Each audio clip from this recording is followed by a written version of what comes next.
Welcome to Codex History of Video Games. My name is Tyler Osby. And I'm Mike Coletta. And this week, we're going to talk about some educational games, specifically MECC, M-E-C-C, which stands for... The Minnesota Education Computer Consortium? I think it's consortium. So I've looked up the pronunciation of consortium. And I'm going to say consortium, but I think in the UK they say consortium. Consortium, I think. Yeah. It's probably one of those things you can say either way. It's correct. Yeah, I think so. But yeah, so we're talking about Minnesota Educational Computer Consortium, aka MECC. We're going to call it MECC a lot this episode, M-E-C-C. Which sounds cool. And then the game that helped start the organization, which is Oregon Trail, right? We all know Oregon Trail. Yeah. What's funny is I got lost in the sauce because I'm like, sometimes in here I wrote the Oregon Trail, and then I also wrote Oregon Trail. I think it's just Oregon Trail. I think I added a "the" for no reason. According to the backdrop that we currently have behind us right now, it is the Oregon Trail. So I wonder if it changes over time. It might. Because I think it starts as the Oregon Trail, and then in the newer versions, it's just like Oregon Trail 2, Oregon Trail 3. Okay. Yeah, it might. I think we can all agree it is not the Oregon Trail, which is what people on the East Coast say. It is not the Oregon Trail. That's true. It's not that. Don't say Oregon Trail. Don't do it. Tyler and I will get mad at you. Mm-hmm. We won't get mad. We'll be very disappointed in you, which is upsetting. Worse. We're going to have some fun Pacific Northwest pronunciations this episode too, by the way. Well, one specifically. I'll point it out when we get there. Okay. But we're going to go through a lot this episode, but I want to let you know mostly where I'm pulling this from is an article in the City Pages magazine in Minneapolis, St. Paul. It no longer exists. I found this on the web archive from January 19th, 2011. And that article is called Oregon Trail, How Three Minnesotans Forged Its Path by Jessica Lussenhop, which is really fun to say. Lussenhop. Lussenhop. So thank you, Jessica Lussenhop. I hope I'm pronouncing your name correctly. So first and foremost, props to Jessica Lussenhop for doing all the majority of the research and interviewing everyone. So this is a really good article. I would recommend reading it anyway. I'll post it in the Discord if you want to look for it. It's really, really good. And there's also this fun little image reference that came with it too that I downloaded so I can put in there. I need to remember to do that on Monday, so I'll make a point to do that. But my goal in today's episode is to talk about Oregon Trail and how MECC started. And we're not going to dive too much into all the iterations of Oregon Trail. We're going to really talk about how it started. And then we're going to kind of interweave it with the history of the Minnesota Education Computer Consortium, because that's what I was most interested in, and we'll talk about that more. But needless to say, if there's more interest in Oregon Trail and these edutainment games, we can definitely dive into that because there's so many I want to cover. Oregon Trail, Amazon Trail. There was a Yukon Trail. I remember all of those. Yeah, they did some. I don't want to say cashing in because I think all those games were very good, but they definitely had a series of trails. Yeah, there's also a hidden gem early MECC game called Dino Park Tycoon. Ooh, wow. That really is right up your alley, isn't it? Really hits hard, and it's so fun. And it's in my mind, does it hold up? Yeah, but it's not great. Did you play it back in the day? Great to me. Oh, I played it a ton back in the day. Like I even was thinking, I hadn't booted it up because I didn't want to get distracted. I was like, you got to focus on Oregon Trail and MECC. But Dino Park Tycoon is a MECC game, confirmed. So maybe down the road we can talk about it. But this is also really important too, because I am finding out as I get older, and I don't know if it's me getting older, I love sim games. Like I love simulation games. And Oregon Trail is really one of the first, right? It's like one of the first sim games. And it came out way earlier than I thought it did. It came out in 1971. That's when it was 71. First played. Wow, I would have said late 70s. No, like we're going to talk era. about. We're going to talk about. So the first time it was played was 1971, and we'll get into that. Commercially, it was available to kids. Well, not commercially because it was only through the Minnesota Education Computer Consortium. So it was only available to them in 1975. We're going to get into it. I'm going too far ahead. Okay, so. I got to say one more thing, too, before we start, because I wrote this in my script here. This is going to start so beautifully and wonderful, and it's going to be so nice and just a beautiful story of people making a game for the sake of education, and it's going to end really bleak. And this is my trigger warning before we get started. Okay, so Feel like sad stories, maybe. yeah, it's going to get sad, and I'm going to rant a little bit in the end because it makes me mad. So the beginnings of MECC actually start in 1971, believe it or not, because one of the major tech cities in the country is located somewhere. I'm going to give you I mean, you kind of know it based on the what we've been talking about, what MECC stands for. But Tyler, where do you think one of the main tech hubs was in the 1960s and 70s that could influence this? Based on the subject today, I'm gonna guess it's somewhere in Minnesota. Uh-huh. And I'm not looking at the script. I'm not gonna guess like a larger area. I'm gonna guess. I don't know, man. I guess I gotta say Minneapolis. I'm like, do I even know? It's any Minneapolis. Okay, I was like, You I don't gotta even know guess any other Minneapolis. places in Minnesota. Granite Falls. I'll believe you. I just know Minneapolis, St. Paul. Okay, that's what I think of. Okay, the Twin Cities. Yeah, the Twin Cities. So yeah, there was a lot of big companies there. Like Lusenberg says that, quote, several early computer companies set up shop here. IBM, Univac, Honeywell, and Control Data Corporation. In the days before computer stores, Minnesota had ample access to hardware manufacturers, end quote, which is kind of crazy when you think about it, right? So the story of MECC starts with a man named Dale LaFrenz, which is really fun to say. Dale was a math teacher at a high school that was actually run by the University of Minnesota, and LaFrenz and so many other educators in Minneapolis at the time loved computers so much that they decided to start their own organization called Total Information for Education Systems. It was known as TIES, TIES. Really good acronyms. Oh yeah, we love a good tie here on this show. We love a good tie. And TIES was able, through government grants and funding, to get teletype computers for 20 school districts. Now, if you're not aware of what a teletype computer is, it's like this desk almost with a keyboard on it, and it prints out information. There is no screen. It's like printing to paper. The computer, and it prints to paper. Okay, and that was what the computers were at first for this. And this was so popular, and it was in the metro area of Minneapolis, St. Paul, right? But it was so popular that the whole state was like, why are they only the ones doing it? And so they formed the Minnesota Education Computing Consortium through legislative action because, according to Lusenhop, they were, quote, flush with cash. So I'm guessing Nice. That's how they paid for it, with all this grant money and stuff. But it was actually The education system was flush with cash in 1971. Is that what you're telling me? That's Wow. what according to Lusenhop. Can't imagine. What a time. And also, the legislature completely funded it. They're like, yep, computers are the way to go. We got to bring this into classrooms. So the original proposal for MECC was, quote, it is proposed that the MECC provide computing facilities and support staff to serve the needs defined by education and available equally to all students and educational institutions in Minnesota on a real cost basis. End quote. So it's a pretty good This sounds proposal, great. right? It just This sounds great to me. get computers to kids. That was their goal, right?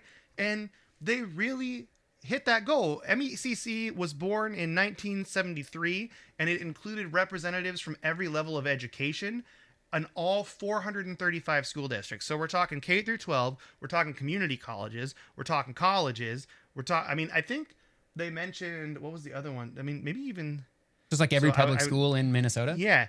And anything that was like state funded was a member of MECC, essentially. So that's 435 school districts, including universities and community colleges, which is pretty crazy, right? Cool. So this is a pretty big deal because it put the state of Minnesota on the forefront of computer literacy and education in the early 70s, which is pretty wild to think about, right? So MECC was also well known because they were building a library of software for educational purposes. Here's another quote from the article. Quote, much like the TIES time-sharing system, which was a system that TIES used to share software with each other, MECC was building a library of software, everything from primitive math programs for grade schoolers to grading applications for teachers, end quote. So it wasn't just games, right? They're building programs for teachers to use computers too, to help them out. It's kind of a radical idea, right? They're just funding this thing to use computers in education in all forms. But what makes this important is this software library that MECC was building, because recommendations could be made by people that work at MECC. And one of those bright-eyed young staff members was a man named Don, I think it's pronounced Rawich. Does that sound right to you? Right, Rawich? yeah. Rawich? Yeah. Rawich? So it's Rawich? RAWITCITSCH. So Rawich worked as a liaison for MECC, and they kind of describe him as like a paper pusher a lot, but he still really liked the job. That he got the job because a math professor at Carleton called LaFrance to tell him he should hire Rawich. Like, hey, I got this young kid. He's really into computers. You should hire him, right? So that's the moment we're going to stop at with MECC right now. Rawich just got hired at MECC, and he's going to be like a big leading force there because we're going to jump back in time. Tyler, are you ready to jump back in time? Yes. Are you excited? Okay. 1971. That's where we're jumping back to. That was around 1973 was when MECC was founded and Rawich got hired. We're going back 2 years.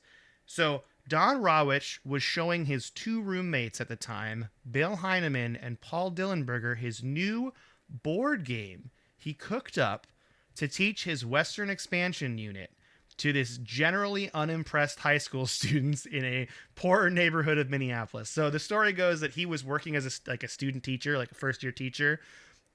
And they say in the articles like he's in an affluent school, and then he gets transferred to like a harder school to teach at. And as a side note, he tries to like dress up as historical figures to like impress kids. And I'm just gonna say right here on the record, has that ever impressed the student? No, literally never. Not even one time. Maybe kids, maybe like elementary school kids, you could do this. But once you get to middle school, that feels like an elementary school kid thing, right? Like he taught high school. Yeah, like, no way. And I had an elementary school teacher dressed like Abraham Lincoln. I was like, oh, that's a pretty cool costume, man. And then I went right back to Pokemon cards. Like it was what I was doing. So I don't know how much dressing up works, but he did it. He was that kind of teacher. He wanted to connect, which is what the important thing is, right? So he's showing this board game to his two roommates. So those roommates, again, just so you know, are Bill Heineman and Paul Dillenberger, right? And apparently they say that Heineman was the one that said this first, but he said, quote, "That would be a perfect application for a computer program."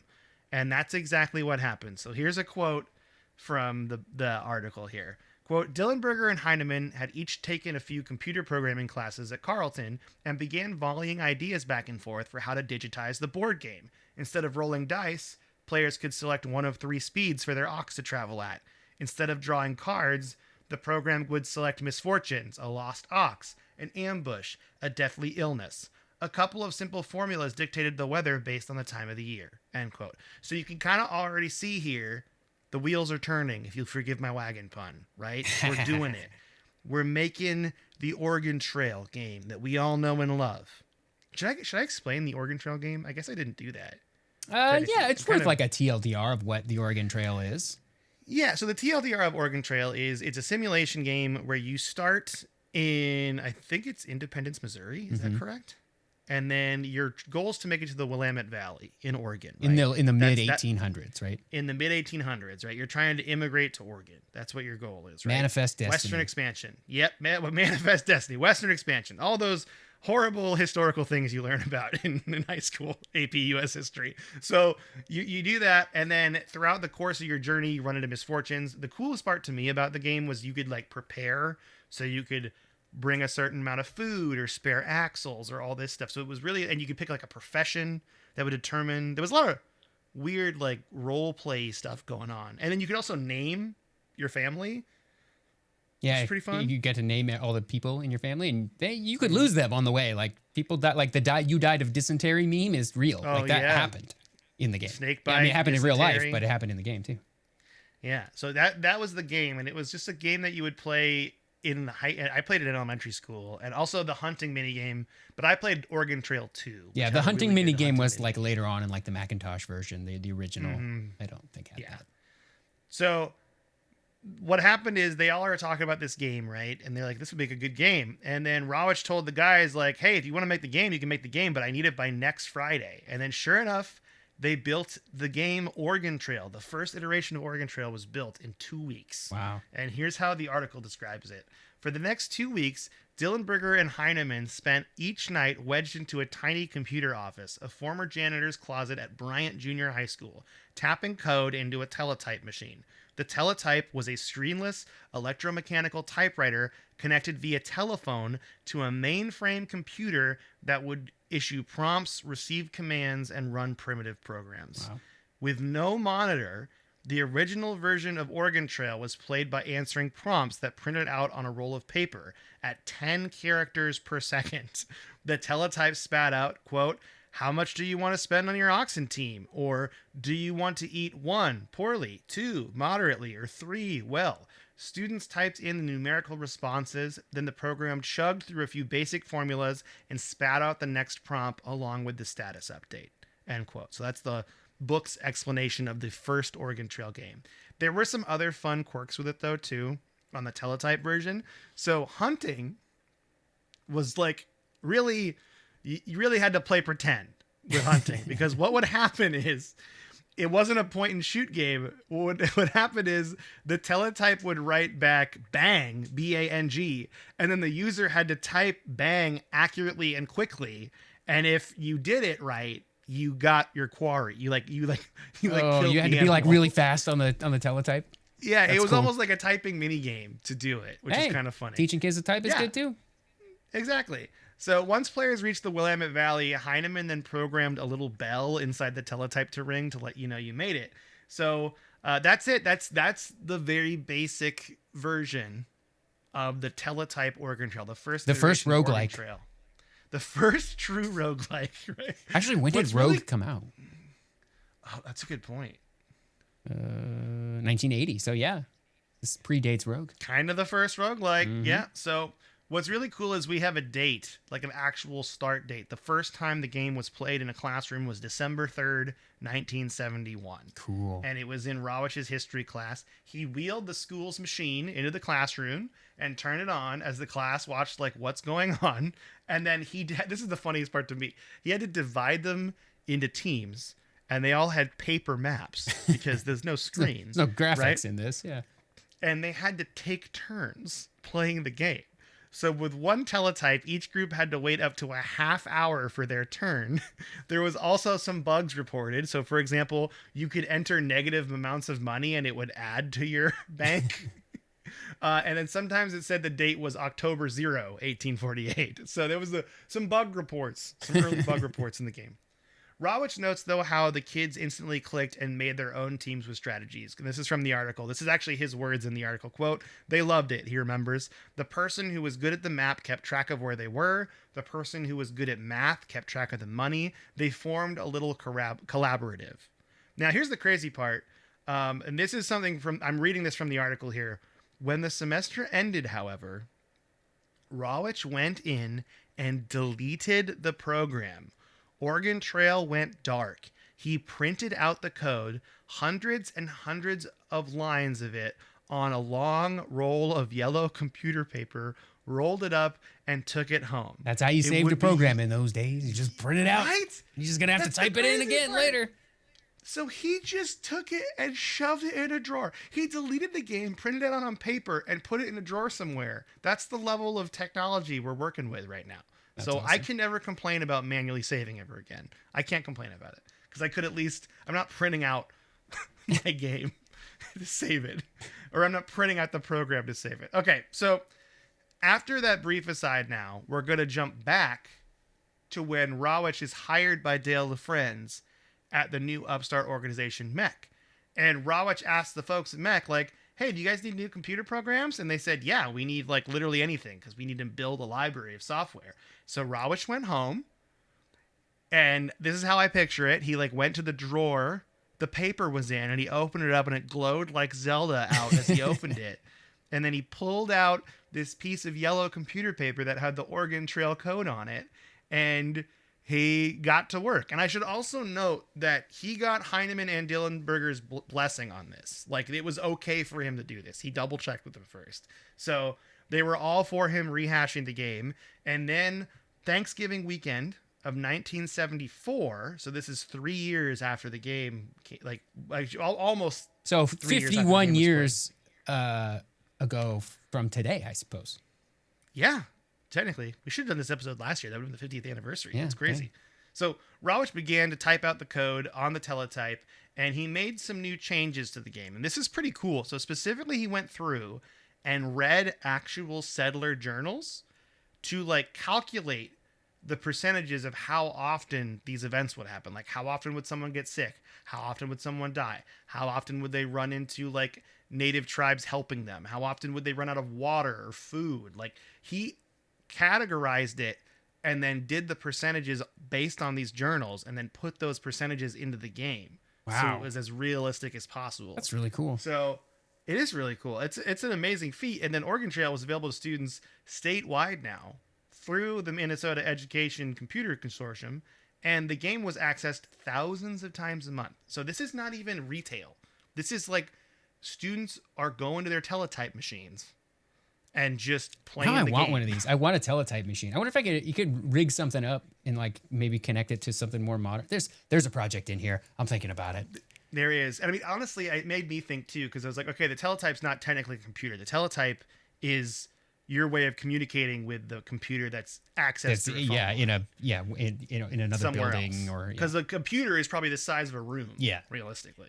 So let's go back to MECC history now, though.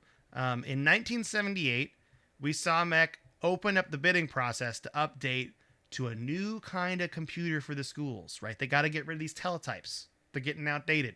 We got to get a better computer. Right? And they got bids from all the big companies, IBM, Radio Shack, right? But ultimately, they chose a last-minute entry in the bidding, and the article says MECC received their bid on the final day, and it came on a handwritten note from two young startup guys named Steve Jobs and Steve Wozniak. Wow. And they were trying to sell him the Apple II, right? And I should mention the article states here that they were going to go with Radio Shack, but because the Apple II was in their price range and specs and Radio Shack botched their paperwork, apparently, they were like, oh, we're going with Apple. And they ordered 500 Apple IIs and they were sent to Minnesota. And this was a pretty big win for Apple as well, because this kind of started their whole relationship with education. Like, my computer lab was Apple when I was a kid. Yeah, in elementary school, it was LC2s. When it first started, by the time I finished elementary school, it was a lab full of iMacs. And then when I got to middle school, it was like they had some older Power Macs in one of the labs, and then the new computer. We had two computer labs in middle school. The new computer lab was full of Dells. Like, that was about when I think the Kennewick School District got to deal with Dell, because then when I got to high school, it was all Dell after. Yeah, see, it's wild. It's pretty crazy though that this is where it kind of started. It kind of originated with Minnesota. Wow. And MECC. Yeah, and Apple held on to that stronghold in education for a very long time. I mean, I don't think they really have it anymore, but because they made grading software and stuff too. Like Power School was / is Apple. I don't know if they still do that or not. Yeah, I wonder if that's still a thing or not. I'm not sure. So this was also the time that MECC started getting noticed by other states. So pretty soon, MECC, with the help of their regional coordinator, Tom Bowe, I think it's Tom Bowe or Bowie, it's B-O-E is how you spell his name, accidentally created a licensing program. So Bowe essentially throws out the number $100,000 and you could have unlimited access to our library. And the state of Iowa was like, okay. And that's what they did. So that's how their licensing program worked with MECC. So it was just like a flat fee. And then MECC would essentially send you a binder with all the software on floppy disks. And they gave you permission to copy these as well. It's like, you can make your own copies. You can copy that floppy? Mm-hmm. That's awesome. Copy that floppy. See, yeah. I love this stuff, man. I love like open sharing of like software in this way. It's so cool. Yeah, and I mean, they were paying like MECC the royalties for the work they did, which was awesome. But realistically, like, for an entire state school, like $100,000 doesn't seem that expensive. That seems extremely reasonable. 1970s money, so it's like probably a lot more now. Could say it's $1 million now. Still seems relatively reasonable. For an entire state, seems reasonable. Yeah, for an unlimited licensing deal. So almost 5,000 districts, school districts. So that's 1/3 of the school districts in the country signed up for the licensing program with MECC. And 16 foreign countries, including Japan and France, also participated Wow. in this. I mean, we had Yes. MECC software in Washington, at least in Kennewick School District. I had it in Alaska. I mean, I played Oregon Trail in Alaska the first time, so Alaska was participating in that. So they describe. Okay, so now we're going to go into. Now we're jumping ahead to Oregon Trail 2, right? Because we have Oregon Trail 1 for the teletype. And actually, this isn't even Oregon Trail 2 yet. This is actually Oregon Trail. So it's a little confusing. So Oregon Trail for the teletype came out, right? And then Oregon Trail for the Apple II comes out, but it's not technically Oregon Trail 2. It's like an the Apple II updated, version. enhanced version for the Apple Yeah. II, but it's not technically Oregon Trail 2 because that is a very different Yeah. game, right? Yeah, and Oregon Trail 2 is going to come later, so I almost confused myself. This is when they're updating Oregon Trail for the Apple II, and John Krenz was hired to program Oregon Trail for the updated hardware with a, quote, legion of, quote, excited 17-year-olds from local high schools. He actually made this project with high school students, which I thought was really cool. So they describe programming the game for their new 6-color monitors in between Nerf gun fights, which sounds really fun. And The pleasant. Nerf gun So I fight think is a that's- staple of software development houses going back decades, important. apparently. It's important to do. So we're not getting onto Oregon Trail 2 yet officially. Like I was saying, that comes in the 1990s. This was just the Apple II version that came out in the 80s. However, one big business change happened before Oregon Trail 2, and that is that MECC, in an agreement with the Minnesota legislators, was sold to venture capitalists for $5.25 million. And there's actually a good argument for this. The argument was that it was determined that in order to compete, MECC could not be strictly educational and had to go into the retail market, because we're kind of starting to see other educational computer game companies come out, And and they're these are now having to private compete with retail. those. Yeah. Yeah, and so they kind of changed their whole mission. Like it's noted in the article that LaFrenz pushed his own slogan, "No margin, no mission," which I'm like, okay, but it's kind of a bummer. I don't know how to feel about this move. I'm torn because I think this is what kept MECC going, but I also think this is the beginning of the end, and we're going to talk about that later on. But Yeah. the When point is was that? Was that because I'm thinking of the Learning Company? I just looked this up. This is 1990s. So Oh, okay. 1991 is when they sold to. They sold in 1991 to not private equity, to venture capitalists. Two different things I learned. Two different things. Venture capitalists. Okay. Yeah. Because I was looking at the Learning Company, which made Reader Rabbit and stuff, and they started in 1980. So I'm just trying to put together the timeline of competition MECC here. was first. Yeah, MECC was in the early 1970s, 1973, and then the Learning Company got in on the action in the 1980s, and then MECC was sold to venture capitalists in 1991, and then the Oregon Trail 2 was put in the development around this time. Now, this is the actual CD-ROM version of the game. Yeah, it had This way is the better one- graphics. It was so cool. I remember playing Yeah, that. and it's the one I played. I think this is the one I played more often. I And then, mo- I played the early one, but I played this one more. The one I played the most was whatever the Macintosh, the original Macintosh version. The Apple was. II? Yeah, not the Apple II version. I think it was the Apple II version, but ported to the Macintosh, so you Yeah. could point and click and stuff. But it was not I Oregon didn't Trail even 2 look though. up all the ports or anything. I didn't even look those up. I should have seen how many ports there were. I just It's probably on everything. This story was really intriguing to me, so I kind of just wanted to do this story from this article, because I was like, oh, there's so much going on here. So Oregon Trail 2 put into development for CD-ROM with American Studies PhD Wayne Struder as the lead designer and history expert, who says, quote, "I lived, slept, and breathed Oregon Trail for about 2 years," end Dang. quote, as you should. Hey, So they added some cool features to the CD-ROM version. So they actually added 2 new routes. So in the first one, you just go from Independence, Missouri to the Willamette Valley. In this one, you can go through Donner Pass, made famous by that party that no one likes to talk about. And then there's also the second one where you go down the Dalles River, and that's kind of its own mini game itself, where you're steering the wagon. I do down the remember river. doing that. Maybe I did play Yeah. Oregon Trail 2. They also updated the hunting. This is the point and click hunting that we all know of. The famous shooting game. It might have been okay before, but it was even better now. This is the one where me and my friends killed way too many bison and buffalo, essentially, and we couldn't carry them with you, but you didn't understand because I was 7, so that's why it happened. So now they were private though, and they got to have a big press event because they're a private company. They also got a new office too, like 4 stories in a fancy building. But they had this press event called the Trailheads Jamboree take place at the Mall of America, and there they finally acknowledged Don Rawich, Bill Heineman, and Paul Dillenberger with jean jackets that said, quote, MECC Trailheads embroidered on the back. That's what they got. Hey. They invented this thing that people made millions of dollars off of. They got jean jackets. And Dillenberger jokes, I got a jean jacket and a copy of the game instead of owning an island somewhere. So they called it the first annual Trailheads event. And as the article says, quote, as fate would have it, it would also be the last. Oh. So we're done talking about Oregon Trail now. And let's just talk about what happened to the Minnesota Education Computer Consortium, right? So it was purchased by venture capitalists initially in 1991. That's when they sold it, and that was fine. But now we have a bigger worry, and that is a hostile takeover. So the company SoftKey was yearning to purchase every major educational software company.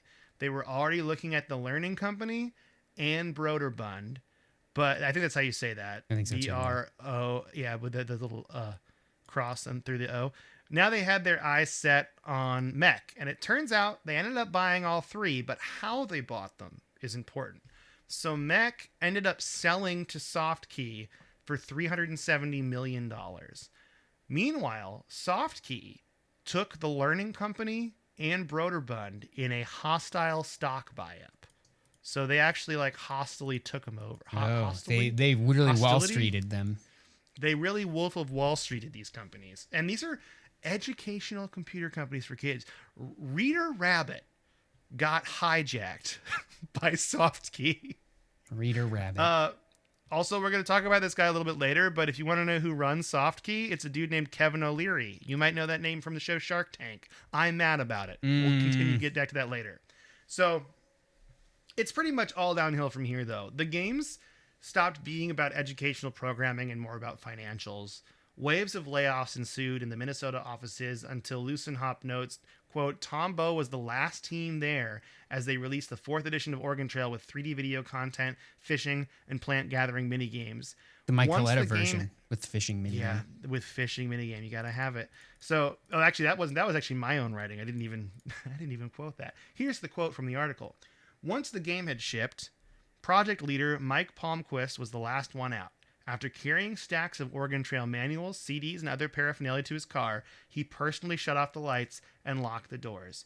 And this is a quote from Mike Palmquist here. Quote, it's like when you move out of a house, he says. You seal the rooms, and you have all these memories, but there's nothing there. Oh. End quote. This is where it gets kind of sad.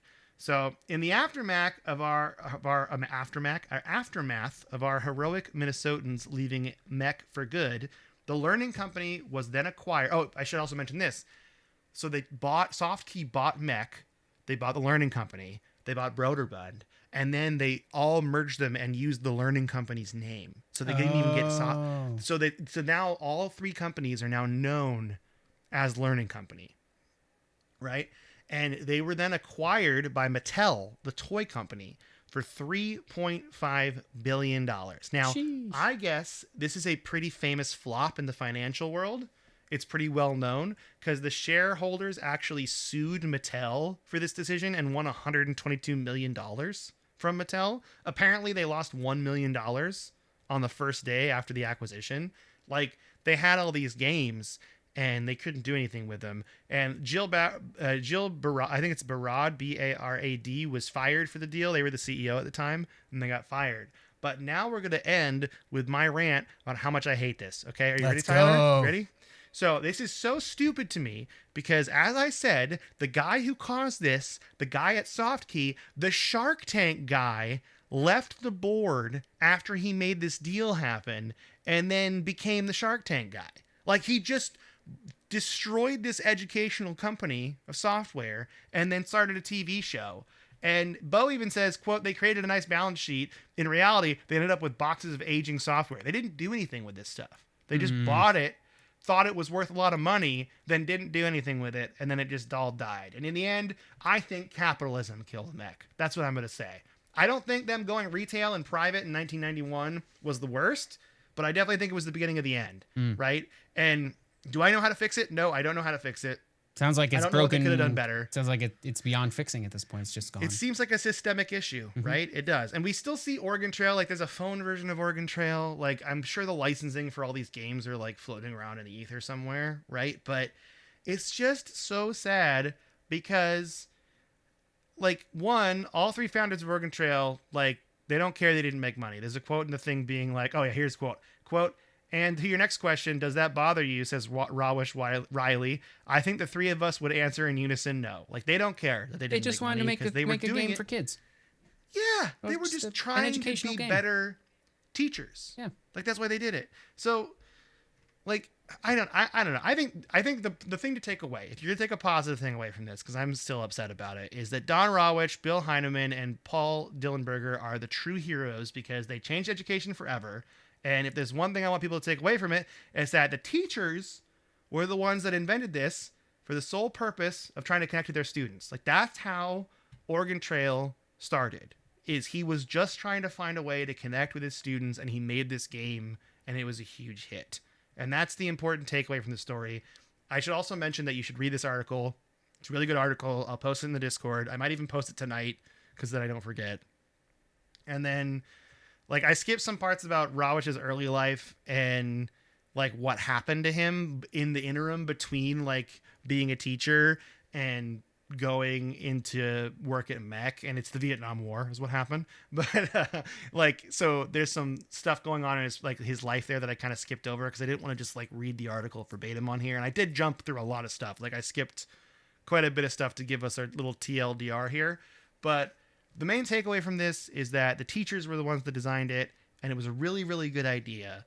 And I'm upset that it died, but I'm grateful that it happened, I guess is what I should say, because it was what gave us all these edutainment games and stuff. And I think, honestly, things like Scratch, the Scratch programming language thing they teach you, I think that kind of, I mean, it's a big leap, right? But those kind of programs all started with this. With MECC. Like, MECC is the beginning of this, of computer literacy. Yeah, it's not a stretch to say that MECC really kicked off the use of computers in education beyond, like, because, like, I guess, like, colleges were using computers and stuff to do whatever big math calculations they needed to do for college kids. But, like, this was a way to bring computers to kids in elementary school and, like, use it in a way that really helped them learn as a tool, right? And so all of one could probably make the argument that all of the educational stuff that came out, or that still continues to come out, right? Like, all of that begins here, and without MECC might likely be a lot different, and maybe this is also kind of what put Apple on the map a little bit too. They got that big contract with an entire state to deliver 500 Apple IIs. I mean, that's pretty big for how small of a company that Apple was at the time. So, they made education games a thing, and it really helped Apple in their journey to getting to where they are now. And we can argue over whether or not we're happy with where Apple is at now, but you can't say that they're not successful, I guess. Yeah, I think this was just, like, at a time in the 70s when there were good intentions behind this, right? And, of course, like, I mean, this is getting into all sorts of systemic issues, but the whole point of this is love these three guys that made this game, appreciate the value of MECC, and never watch the show Shark Tank. I think those are the three things to take away from this. I'm on board. Right? I don't even know who this guy really is. I just saw he was the Shark Tank guy, and I saw a picture of him. Like, oh, I recognize that guy. And I'm like, he's the guy that destroyed my dreams? Also, as a kid, I was obsessed with MECC because my name's Michael Edward Coletta. I have the same initials. So I would just, like, boot up the computer in the lab and see my initials there and get all excited. That's because I was a child. But I'm just like, I don't know if I should have doxed my full name on here, but whatever. I don't care.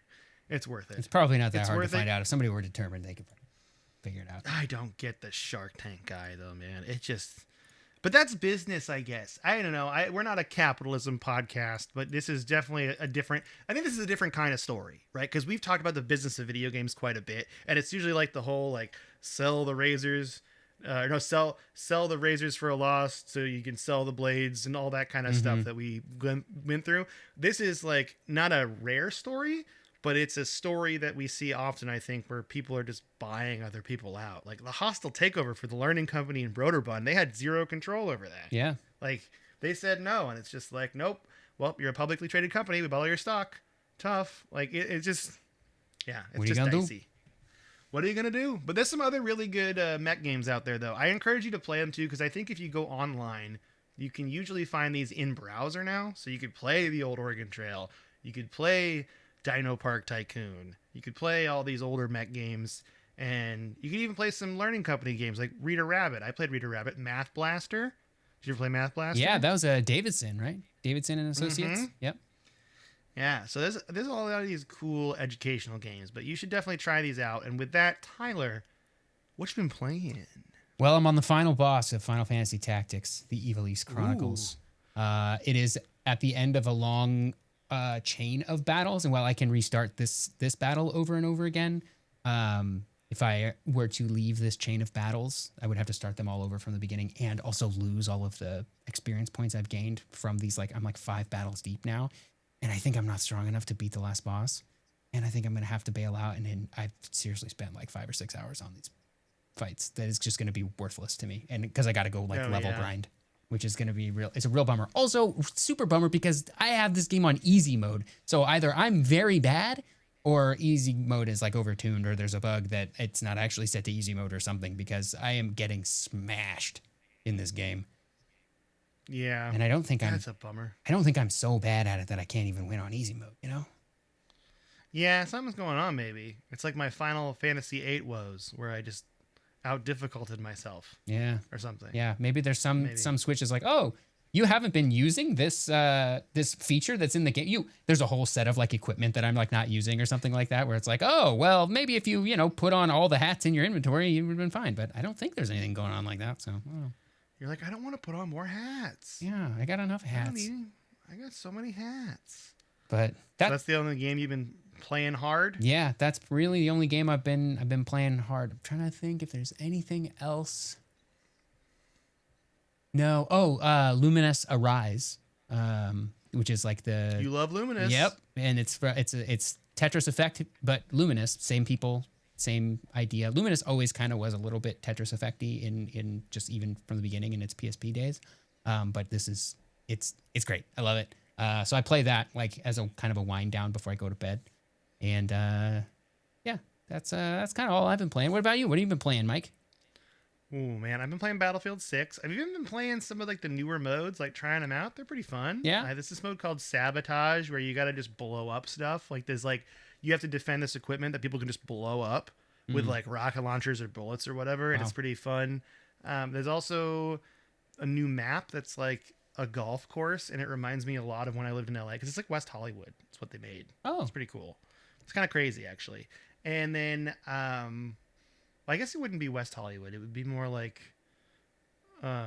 Central Hollywood, because the golf course, it's like, oh, I know that golf course. I know what they're going for in that golf course. It's really cool. And then also the big news, as of last night, I have 100% achievements to Jurassic World Evolution 3. I am the king of dinosaur park management. You've done it. And I think everyone should respect me. We do. Now, do I feel any different? No. Did I spend 60 hours doing it? Yes. Yes, I did. I think you just need to be on the lookout for Jeff Goldblum. Shows up at your door, gives you a hug, says, "I'm proud of you." I'm going to go to Kevin O'Leary and tell him I'm so good at business. Look at me. By the way, dinosaur business, dino business. I should mention this. I don't know Kevin O. Like, I don't know anything about this Kevin O'Leary guy. I'm just like getting him for no reason. But I do know he's the one that ran Softkey when this whole hostile takeover thing started. So I think it's safe to say it started with him, right? We can say that. I think you're right. So yeah, but oh man, I think that's the roughest part about learning about video game history is you learn about how much weird business stuff is going on in the background that has like zero control over our games. We don't think about it, right? We just play games. And then you're like, I mean, this whole EA thing where they got purchased by a private equity company that's pretty much just like Saudi Arabia. Yeah, right? we'll see how that goes because EA was bad enough.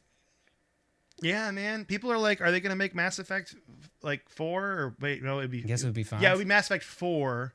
Technically 5 if you include Andromeda. If you but call it, yeah. Mass Effect. But I think Mass Effect 4 is the continuation of 3 in that saga. So, I mean, I'm assuming they're going to make it because it's like a huge moneymaker, right? Like and that's what they're looking at is dollar signs, right? But yeah, dude, the business side of video games has been really bringing me down lately. Mm-hmm. I don't know why. On that. Yeah. So, but it's rough. But you know what? We still have the games. We still have each other. And it's beautiful. And you also kind of cheered me up with the Apple talk at the end. So thank you. Yeah, no problem. I feel better. I feel a lot better. I was kind of hate writing this in the end. I was like, oh, Kevin O'Leary destroying my Dino Park Tycoon 2 never came out because of you. But that's how we got Jurassic man. World Evolution. That is true. I mean, if I would love to do an episode on dinosaur park sim games, but I think that are there a only lot for of me. them? Oh man, so there's Jurassic World 1, 2, 3. Those are the newer ones. There was Jurassic Park Operation Genesis is what the game was called, and it was like a true park sim on console. And I actually think it's on my Xbox. I think it's an Xbox game, so it should be on there. Because I legally bought every single Xbox game and I put it on there. And then there was also Dino Park Tycoon is really the start of it. And what's crazy about Dino Park Tycoon, a little fun fact at the end of the episode, before Jurassic Park. They started production on Dino Park Tycoon before Jurassic Park came out. It is not influenced by Jurassic Park at all. They were just parallel thinking these two ideas at the same time. And one became one of the most popular movies of all time, and the other, an obscure PC game that only I love. When did the Jurassic Park novel come out? Well, so I guess I should say this. The novel came out before, but the movie craze didn't happen. Yeah, 1990 for the book. Okay. Yeah, and they started production, or Tycoon came out, I think, in 93. You can fact check me on that. That is what it says. And then Jurassic Park came out, I think, in 95. The movie came out in 95. So that's the wild thing, is that the game came out before the movie did. And it's like, it's not the same. Like, you think, oh, it's just a Jurassic Park ripoff and it's like edutainment. But actually, it's like your biggest enemy in in Dino Park Tycoon is like the loan shark guy. Like, you're borrowing, because it is a business Tom sim. Nook. It's like running. Yeah, it's a Tom Nook. You're running a lemonade stand for Dinosaur Tom Nook. That's what you're doing in the game. So, yeah. But anyway, so okay. Sorry, I got a little fired up this one. I was feeling it. I'm still upset about it, but I'll get over it. The important thing is we all have each other. And next week we're talking about Donkey Kong again. Yep. And I'm excited. More Donkey Kong. You guys like Donkey Kong 94? Not to be confused with Donkey Kong 64. Ooh, two different things. Yep. I'm excited. Yep. Well, Tyler, do you want to say goodbye to everybody? Yeah, I'll say goodbye to everybody. Goodbye, everybody.